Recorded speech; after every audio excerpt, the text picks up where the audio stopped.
with my mobile only. Um, okay, in the last class we have started the second bit of the first module, that is what static design of static loads means static strength. So let it be. Out of that, there are some terms. For example, already simple stress. What do you mean by simple stress? You know, no problem. And even I would like to tell you one thing in this subject, design of machine element one. Total two models out of five models, two models already you have studied in the basic level, means mechanics of material. Yesterday only I have gone through the your mechanics of material syllabus.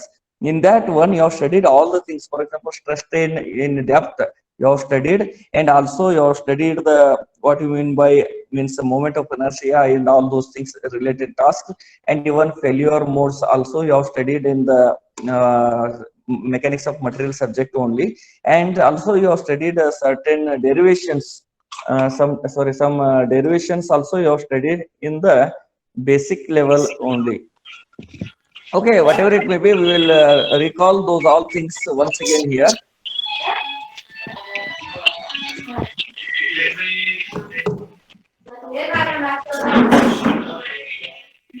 ಯಾರು ನೋಡ್ರಿ ಸ್ವಲ್ಪ mute ಮಾಡ್ರಿ. Akshay. Okay. Here what happens actually, first point will be the compound stress. In the compound stress, we need to concentrate on the torsional stresses. What do you mean by torsional stresses?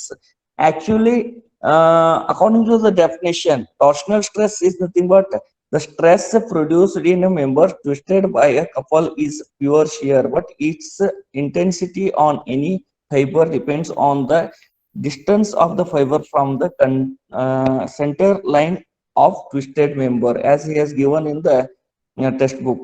See what I mean by torsion. Torsion is nothing but twisting. When we are going to twist any one component, for example, if you take any one shaft, then if you hold one side and another side, if you rotate about the axis, its own axis, then what happens actually? The twisting moment will take place. Due to that, one what happens? The shearing stress will causes. Okay, what will be the intensity of the shear? The intensity of the shear will depends on the perpendicular distance from the center line to that of the external surface. Means what, that radially, or you can say that diametrically, that will vary. So that will be the torsional shear stress, and he will tell that the in the torsion you will get the pure shear, because shearing action only takes place here. No tensile or compression will take place. Instead of the shearing action will take place, due to that you will get the pure shear in the, yes, when you are going to, yes, twist or couple a pure when going to twist a member. Then what do you mean by torsional strength? See, ability of the material, you can say here ability of the material. Okay, let it be. First we will go through the textbook definition. Here what happens actually, torsional strength is nothing but the torque per unit maximum stress, shear stress. Which one means shear stress? Obviously, if torsion is there, then we will consider that there is a shear. If the torsional is there, then we will consider this there is exist a shear. Okay, the torque per unit maximum shear stress means what? To in order to yes, create one unit unit shear stress in a component, how much torque is needed? How much torque is needed? That torque is to be applied on the components to do the twisting. To do the twisting, how much torque is needed? That torque, how much the shear will create?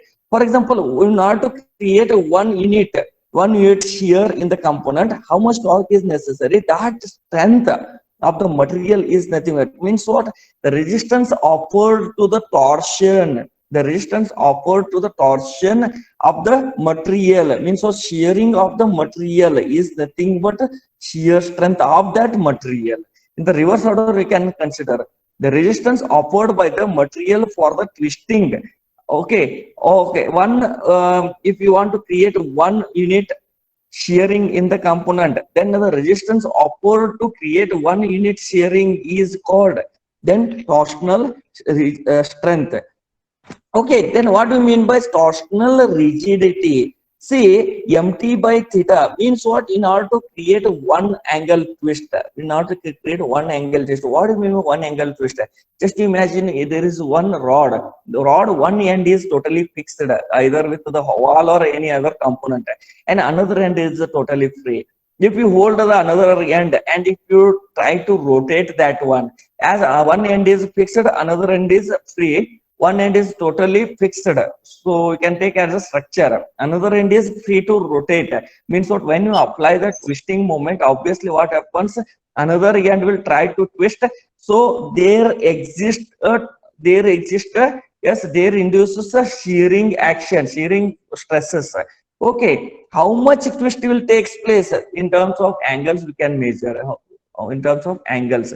So angle of twist is nothing but, or Okay, sir. the amount to twist 1 degree of one to twist 1 degree, how much torque is necessary to twist 1 degree, how much torque is necessary, that is nothing but rigidity or torsional rigidity, or rigidity of the component, or the torsional rigidity of the component. So that according to test definition, torque required to produce one unit, yes, or unit angle of twist in a specified length of the shaft. Okay, here length also consideration, because if the length is more, then obviously the force required is less to twist 1 degree. As the length is less, the twisting, okay, why it is like that? Actually mechanical effect comes here, mechanical advantage comes here. Okay, next will be the torsional flexibility. So the same whatever I am reading, this is a textbook xerox. The same thing I have sent to your WhatsApp group also.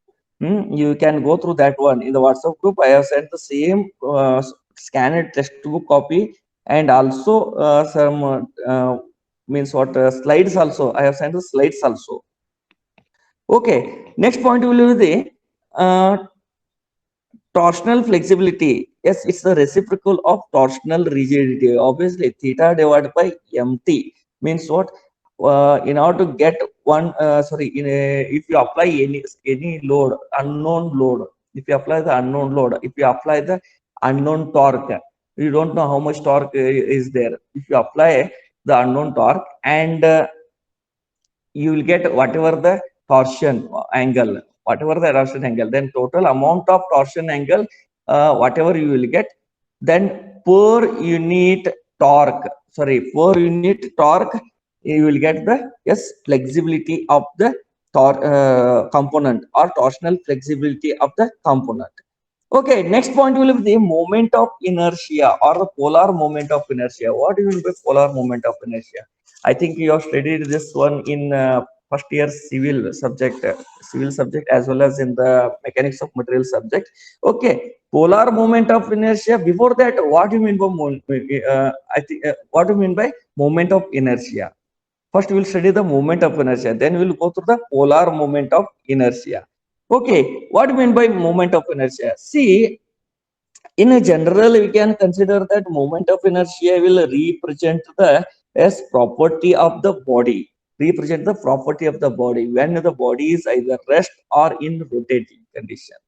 Okay, moment of inertia is nothing but that will provide the property or characteristics of the rotating body, or the body is in rest.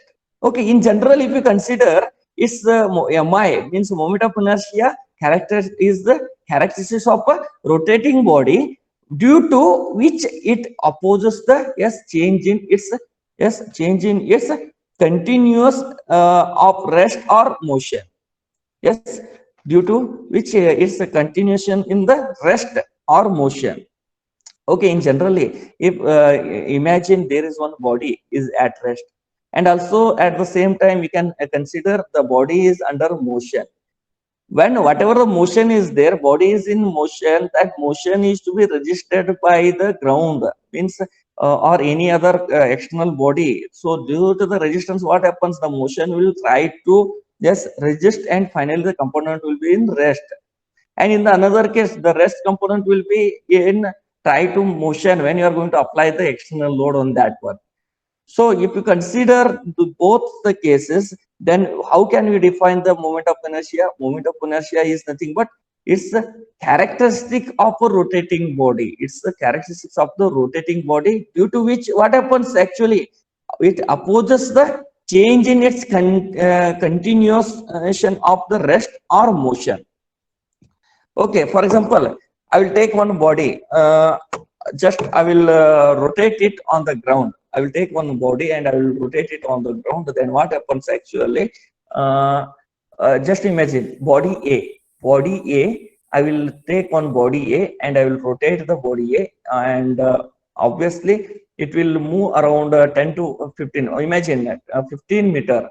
It will move up to 15 meter, and then the body will stop. The body will rotate up to 15 meter on the ground, then the body will stop. Next, I will take one more body, and the same body I will rotate on the ground, and I will throw on the ground. That will rotate on the ground for around 30 meter, then that will stop.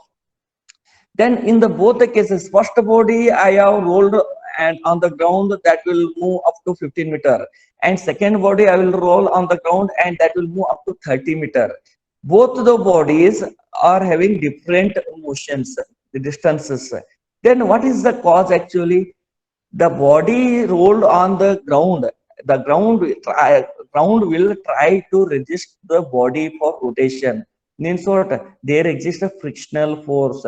The frictional force will try to resist it up to 15 meter. Okay, up to 15 meter, the body will resist. The body will overcome the resistance. The body A will overcome the resistance offered by the ground, frictional resistance offered by the ground, up to 15 meter. Then when the frictional force overcomes the body motion, obviously the body will stop there. Similarly, in the second case, what happens? The body will move up to 30 meter, Then the body will undergo frictional resistance offered by the ground. The ground will offer the frictional resistance on the body until what? 30 meter. In the 30 meter, what happens? Frictional resistance overcome means increases the body motion, the body force. Then at the 30 meter, body will be rest. Okay, both the bodies are applied with the same force, but the distance traveled will be different. What is the purpose, or what is the reason?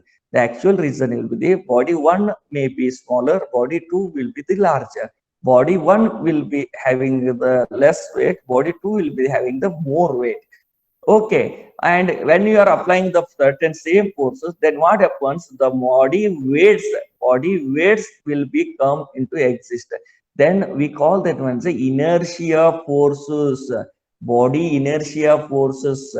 Then inertia forces will be overcome the friction. Inertia forces will be overcome the friction. As the mass of the body is more, obviously inertia force will be the more, while movement that will try to overcome the resistive offered by the, or friction force offered by the ground. So in that case, mass of the components will come into exist. The same thing we will take here.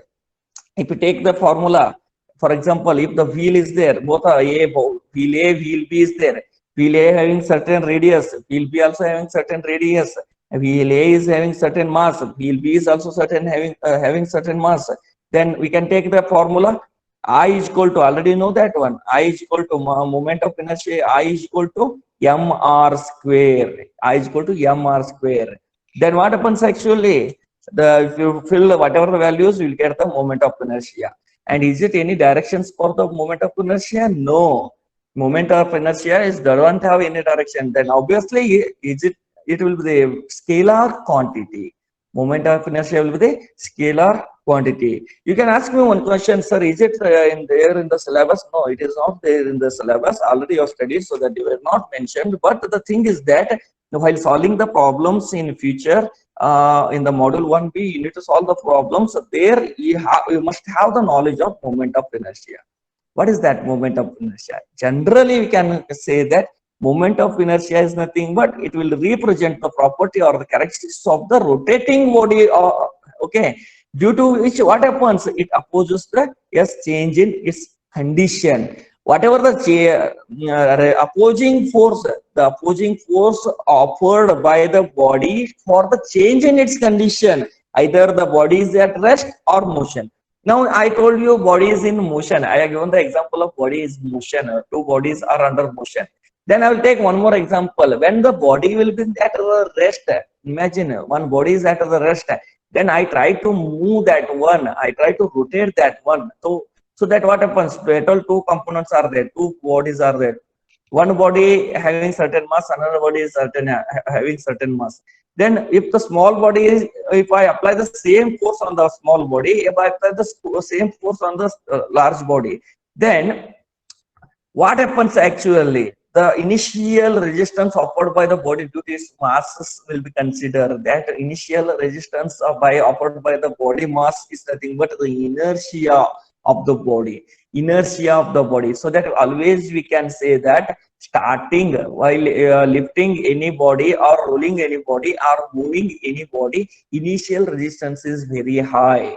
Once the body, for example, if any one car stops in anywhere, then initially you need to push that one. Once you start pushing, then initial, if you, whatever the initial stress, initial force is there, sorry, initial resistance is there, if you overcome that one, once the body starts moving,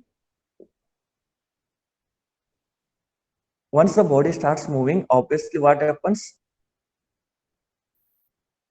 ಇವ್ರ ಯಾರು ಬಂದಾರ್ರಿ? ಒಂದ್ ಸ್ವಲ್ಪ ಬಾಲೆ ಹಾಕಿಬಿಡ್ರಿ. ಆಯ್ತಾಯ್ತು, ಬಾಲೆ ಹಾಕಿಬಿಡ್ರಿ.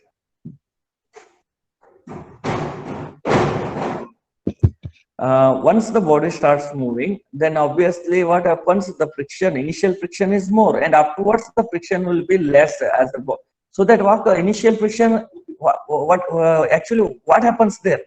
Due to the initial inertia, means due to its own masses, that will resist.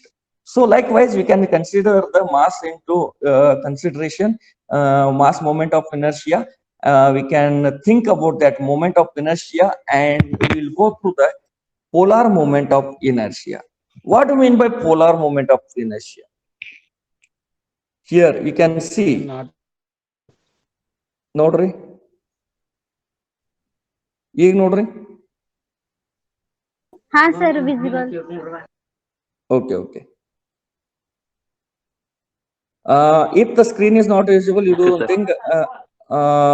The same, whatever the textbook Xerox I have opened, I have sent to your WhatsApp group. You just go through that one. You can open and just to listen my words. Okay. ಯಾರಿಗಾದ್ರೂ problem ಕಾಣಿಸ್ತಿರ್ಕಿಲ್ಲ ಅಂದ್ರೆ ಅಥವಾ ವಿಜಿಬಿಲಿಟಿ problem ಆಗಿದ್ರೆ just ಅದನ್ನ open ಮಾಡ್ಕೋರಿ. The same, I think 57th page in the textbook. Okay, let it be. Next, polar moment of inertia. What do you mean by polar moment of inertia? You come to know that moment of inertia. Okay. Next, what do you mean by polar moment of inertia? 1 minute, I will open one more slide.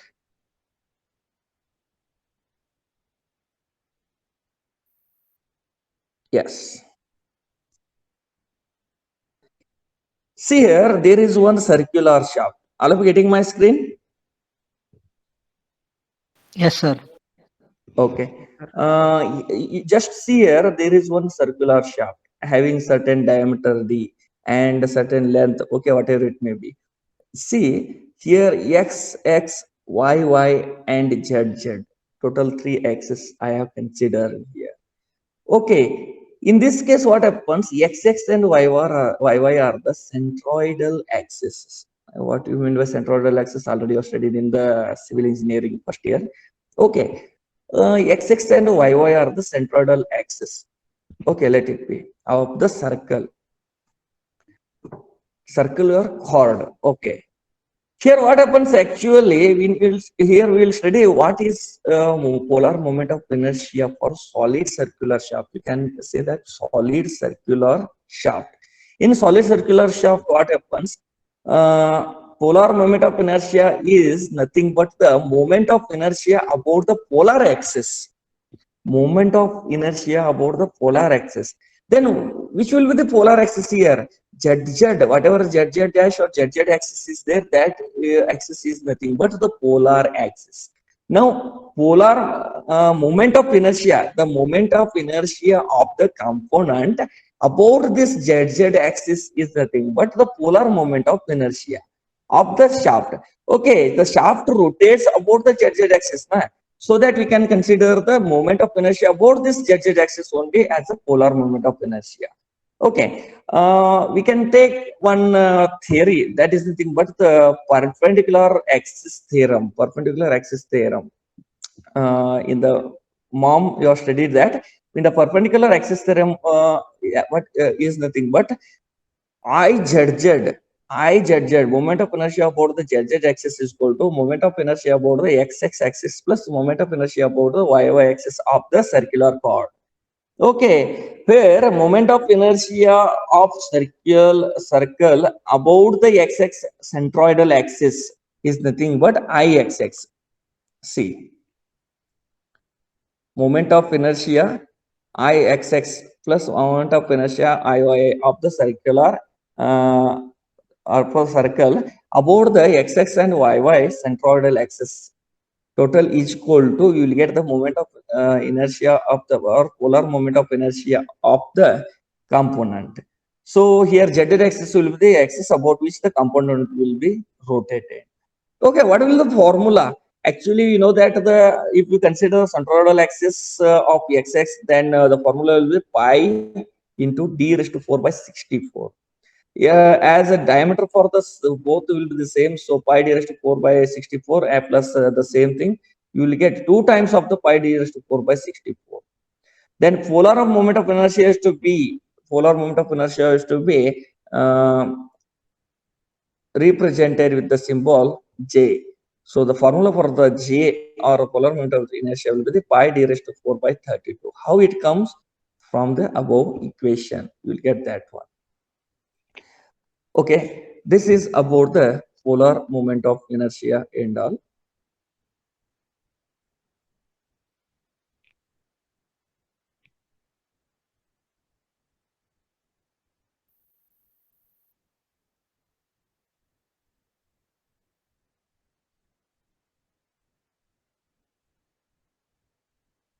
Okay, other formulas are there. M by J is equal to G theta by I, G theta by L, and into is equal to tau into R. That all common formulas. We can take that formula directly. Next one will be the bending stress. Okay, actually these all are, you can ask Mr. Is it necessary to study these all things now? Just for knowledge purpose, you need to recall these things. Even though you have studied, we need these all things for solving the problems. Where these are applicable, I will show you.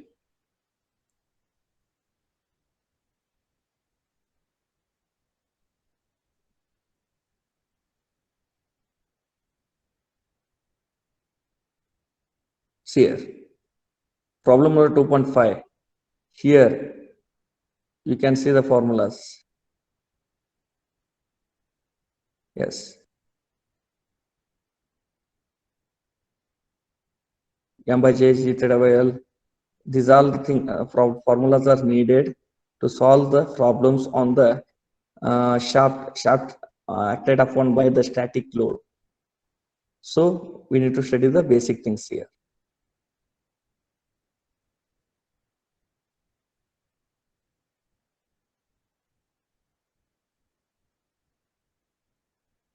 Okay, next question will be the, what you mean by simple bending or the pure bending?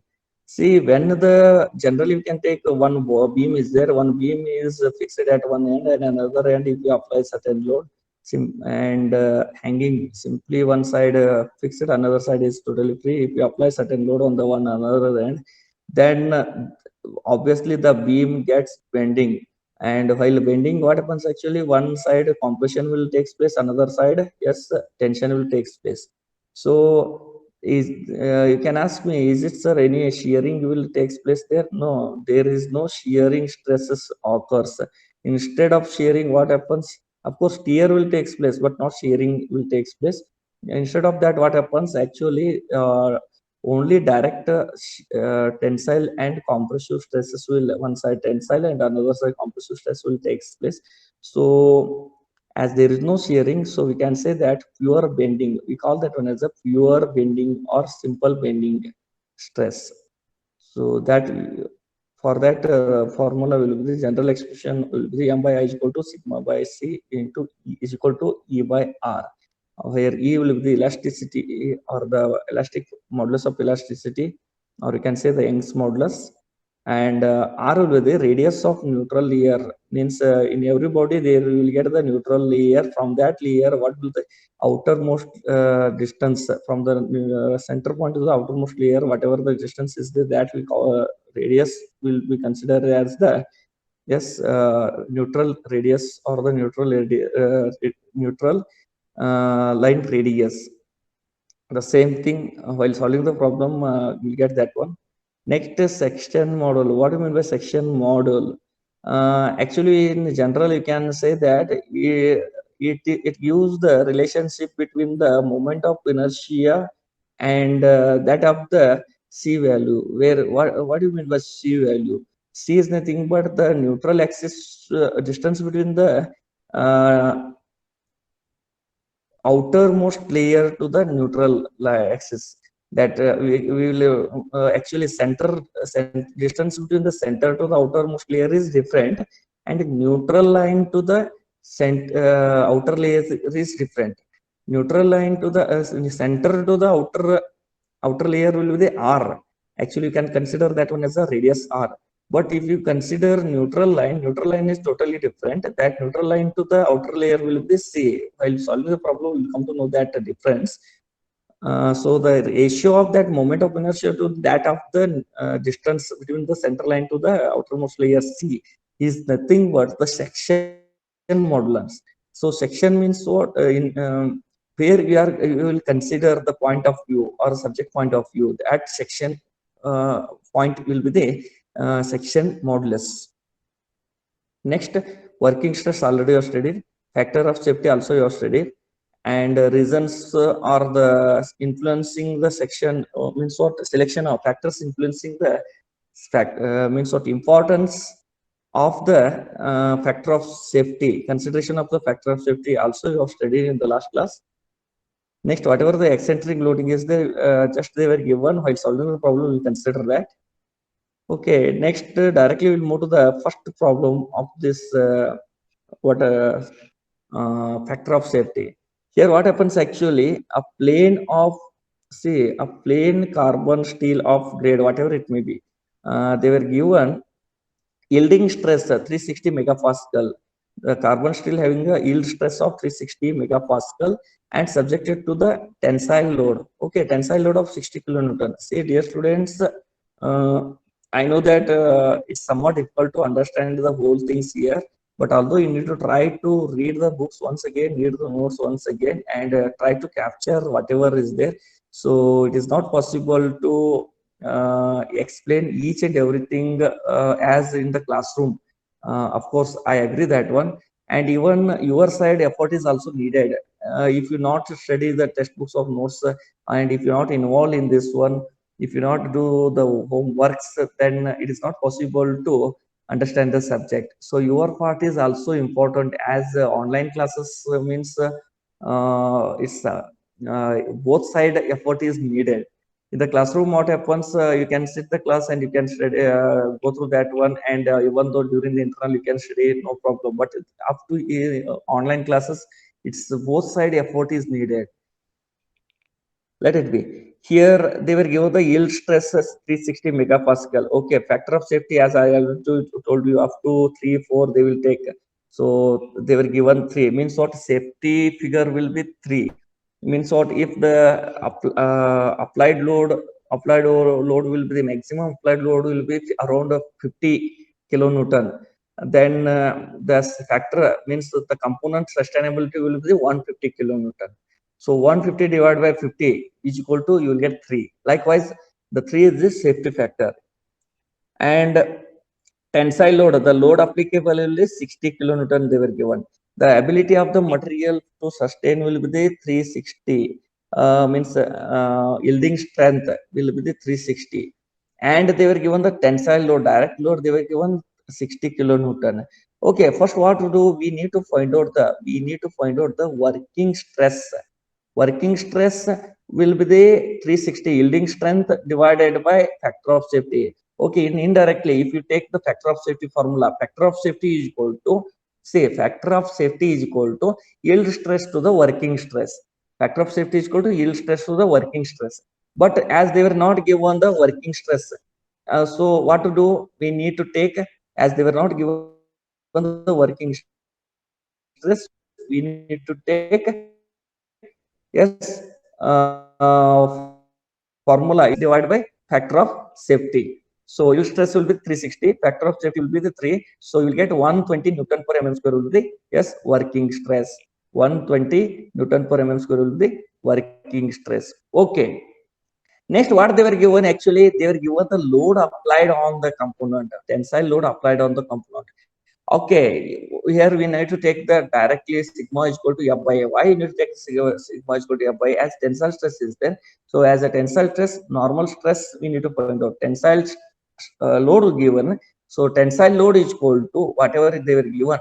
If you consider tensile load, then obviously perpendicular cross section you need to take. Means what, normal cross section. Then obviously we need to find out the normal stress. So normal stress is nothing but tensile stress we need to find out. So tensile stress is equal to tensile load divided by cross sectional area, perpendicular cross sectional area. So here tensile load will be the 60 kilonewton, 60 kilonewton. So that we can take 60 into 10 raised to 3. Then as we have find out already, working stress is nothing but the present stress for this load already we have calculated, that is 120 Newton per mm square. So 120 Newton per mm square will be the tensile stress, and tensile load they were given, but they were asked you to find out the dimensions of the component. Dimensions means diameter of the component.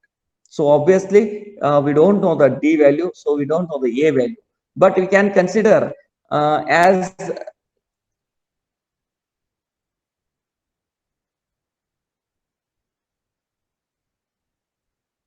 as they were asked you to find out the diameter, means what, the rod is under tension, the rod is under tension, so that we can consider the formula, cross sectional area of the rod will be the 5/4 d square. So if you apply this formula, then if you rearrange it and if you put the given things, you will get the D value. So 25.23 diameter of the rod. But one thing you remember, 25.23 will be the calculated diameter, but you need to follow the standardization, because in the last week only I told you standardization is necessary. The standardization, they were set certain diameters, standard diameters. So according to the data handbook table number 14.6, in the data handbook table number 14.6, next immediate value maximum, always you need to consider the maximum value only, don't take the minimum value. Even though if you got 25 mm in the table, they will provide you standard diameter set. So 20, 23, 25, 30, 34, 38, likewise. So if you have the in the table 25 mm and 30 mm, but your value will be the 25.23 mm, you need to consider higher diameter, immediately higher diameter, don't take 25. So according to the table 14.6 data handbook, the next 25.23 mm higher diameter will be the 30 mm. So in this way we can design the rod 30 mm. So 30 mm rod can sustain the load of 60 kilonewton. So likewise you need to calculate the things. Anyhow, in the next class we'll go through the different problems. The same textbook scanned copy I have sent to this, uploaded in this DOM 1 with sir, fifth semester DOM 1 with sir group. If anybody not yet joined this group, just you use the link provided in the fifth semester ME fifth semester group. Use that link and join this group immediately, and whatever the question papers, notes, textbook scanned copies will be provided, uploaded into this group only. And even though the internal question papers also I will upload in this group only. The only reason is that If all the faculties will start going on uploading the notes, question papers, everything in the common group, then it is somewhat difficult to means what find out the notes and all those things to you. For example, if you go through, for example, if I upload anything in the last week, then I will stay maintain in that group only. I will maintain everything will be in the DOM group only. So even though after 10 days, 15 days, if you go through, if you want any one document from this group, you can go through that one directly, you can get that one. But if in common group, if I upload, then you will be in confusion. Number of interactions, number of links, everything will be in the common group. If everything will be in the common group, there will be confusion. So only the reason that I have created separate DOM one with Sir group. Okay. If anybody is not joined that one, join today only. For more information, if you have any doubts, you just call me directly. Okay. Remaining things will be studied in the next lecture. Thank you. Good day.